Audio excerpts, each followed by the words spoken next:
Well, hello. Just about everybody in this group is in the mining business. I'm going to present to you a different company. In 1996, I got into the gold mining business, or in the gold development business. I feel the same enthusiasm for what I'm going to talk to you about as what I did in 1996, and you can see where the gold business has gone.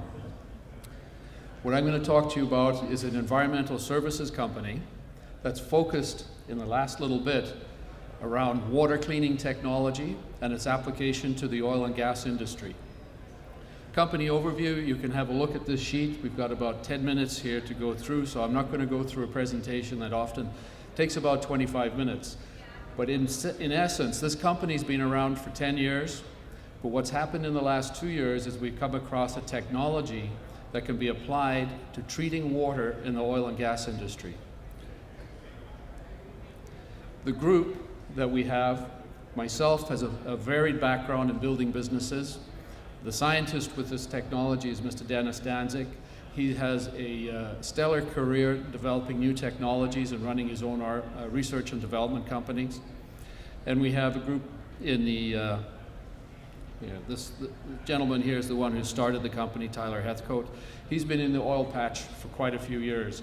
What we have in Ridgeline is a new technology, but a lot of relationships with significant oil and gas companies. We've also just recently hired a new chief financial officer. Board of directors, Doug Johnson has been one of the founders of getting this company going. We've just recently brought on Brian Straub, who was the past president of Shell Canada. Kelly has a lot of experience in the oil patch as well. And then you can see the other gentleman down there. What is unique about going to treat water in the oil and gas industry? To get an idea of the size of this market, you need to just go into the newspaper probably once a week and you'll see some discussion about fracking or fracking drilling or all the issues related to fracking. They'll be all over North America and other parts of the world. You'll hear about Pennsylvania, New York, you'll hear about fracking in Western Canada, and you'll hear about it down in Texas. So that's one segment of the market. It's a very growing, large business where every well today, or not every well, but a large majority of the wells that are drilled today use hydraulic or other kinds of fracturing to enhance the oil recovery. And what happens when you do that, you use lots of water. And then lots of water comes back, and they have to find a home for that water. In addition to that, in the oil sands, there's a lot of water used in the recovery of the bitumen, which they convert into oil products or petroleum products. And that water becomes harder to get and harder to dispose of. And what we're going to talk about in this company is a unique application of a technology that assists in dealing with the shale oil or natural gas produce and frack water, and in the longer term has application to the water in the oil sands business. To give you an idea of the technology, if you went and Googled water cleaning technologies, you'd come up with pages and pages and pages of different technologies. What I use as my simple test to determine that this technology has real application is that we have been overwhelmed by clients. Clients, very large ones, ConocoPhillips, the Nexans, the EOGs, the TACAs, the Talisman, all saying to us that, look, if you really do have a technology, then you'll be one of the only guys in the business who has one, not that works, but one that works and is economical. There are technologies out there, and you'll hear them. They're from the big companies like GE and all of that, and they'll produce a technology that'll give you very, very good, clean water, but at a cost that's uneconomical to the oil and gas industry. What we do is right at the front end of the technology is we do something with the water that's proprietary, that breaks the water apart, and we call it an electrocatalytical process. Following that breakup of the water, we often use some more traditional forms of water treatment to clean out all the components that clients don't like or want in that water. But we can tailor that water to make a product for the client. And I'll give you a little example of one of the trials we did. These pictures here I took with my BlackBerry when we were doing a trial. I got about 17 barrels of tailings pond water from north of Fort McMurray. And this stuff, the one on the left where you see the person's picture with a blue glove there. That was very black, ugly, smelly looking water. That's what they put in a tailings pond. There's about 1 trillion cubic meters of that water in the north end of Alberta, and it's growing every day. 1 trillion cubic meters. Imagine that, that's a lot of water. Well, we took that sample and we built an acrylic reactor so we could see what was happening. If you look at the one, that's the second picture from the left, that's their acrylic reactor. You cannot see through that. We facilitated a reaction, and very shortly after the reaction occurred, you can see right through the acrylic reactor. Now, what my BlackBerry didn't show is what was at the top and the bottom of the reactor. At the top, I actually took a vacuum cleaner, a shop vac, and we vacuumed off this dark material here, which is mainly bitumen. That bitumen is what they produce oil out of. That bitumen can go back into their system and recover oil. What came out of the bottom end of it was silica and other contaminants that we can extract. So that just gives you a visual description of what our technology does, is it breaks the water apart so that you can pull out the components that you don't like.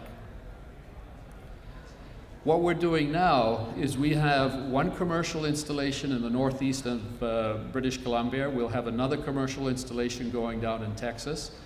But because we're still relatively new in this business, we only started 2 years ago with the technology.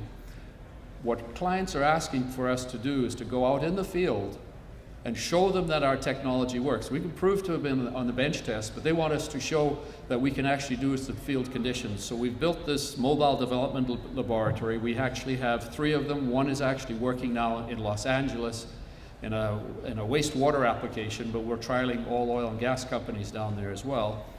And it also protects us, because some of these contracts would be for very long term or very large contracts, and so water doesn't come and it's the same quality every minute of the day, so we like to run it before we can give them pricing on it.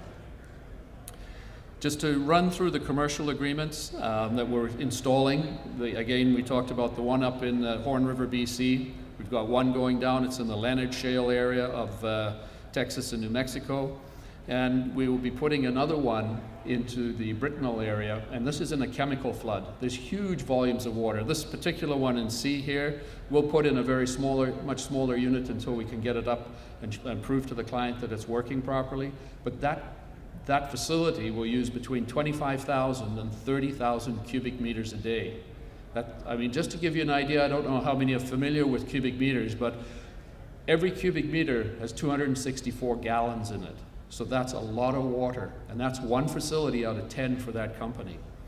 In addition to that, we've got additional development agreements going on in the Horn River area, chemical floods in south part of Manitoba, and this process I mentioned in Los Angeles. In Los Angeles, we're taking water from that whole area and treating it so they can discharge it off the Long Beach area.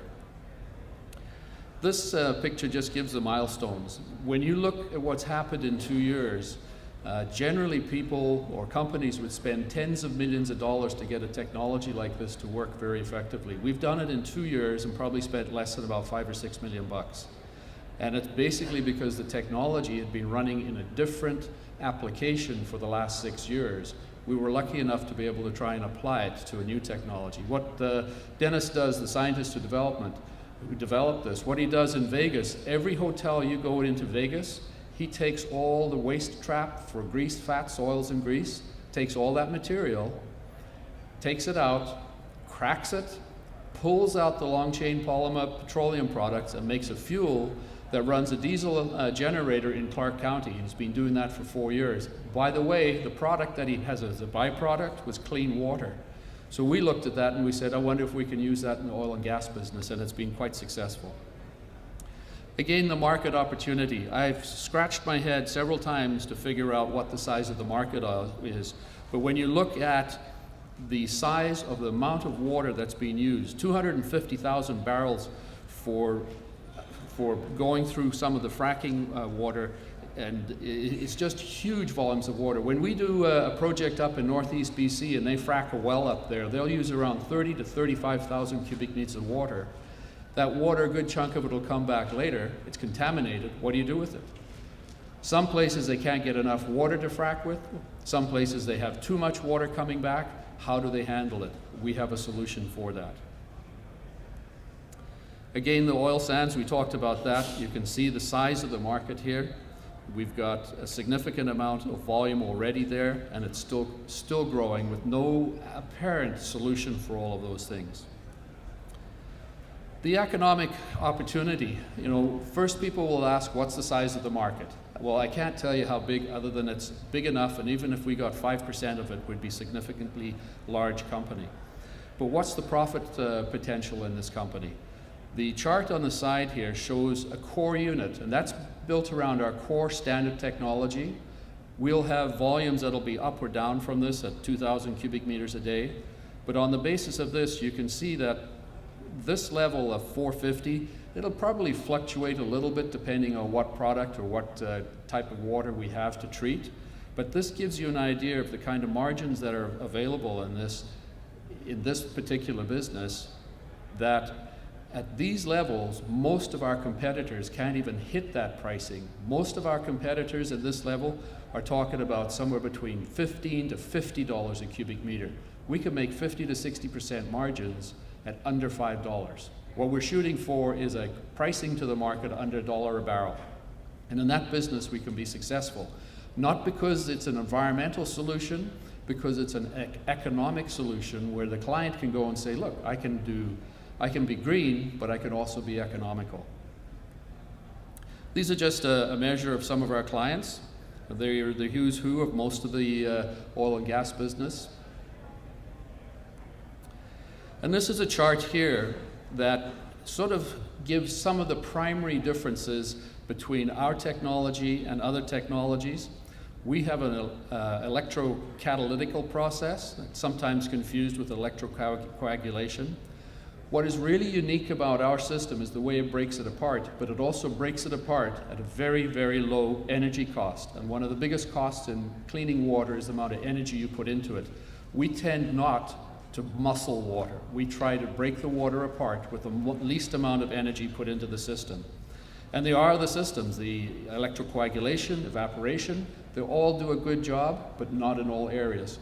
What we do is we break it apart, use other technologies to enhance what kind of water you want, and we do it at a very low cost.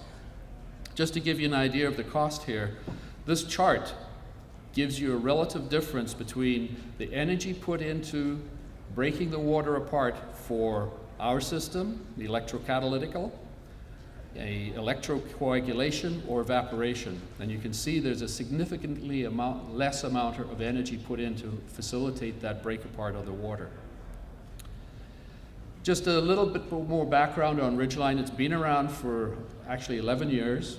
It's been servicing the oil and gas for that industry for that period of time. And so it's the relationships we have with our clients that got us into this business. In addition to the water cleaning business, what we have is a soil treatment business. What that business does, it comes from our consulting service, where clients have said, look, this contaminated soil, what I've been doing for years is I go and put it in a landfill, and then I have a liability there for the rest of my life, for the rest of that thing. That liability never goes away.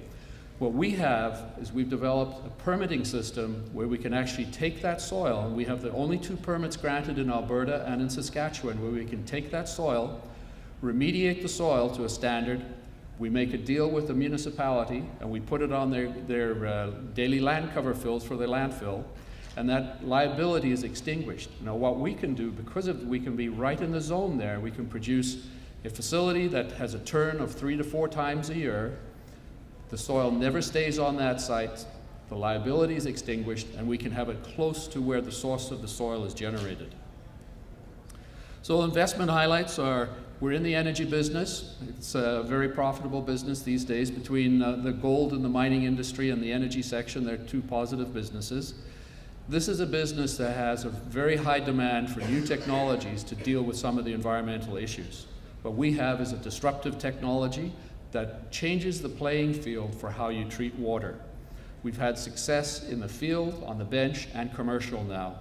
And we have a water solution system that doesn't just treat water, but it has a whole package for how clients will have to have their water treated.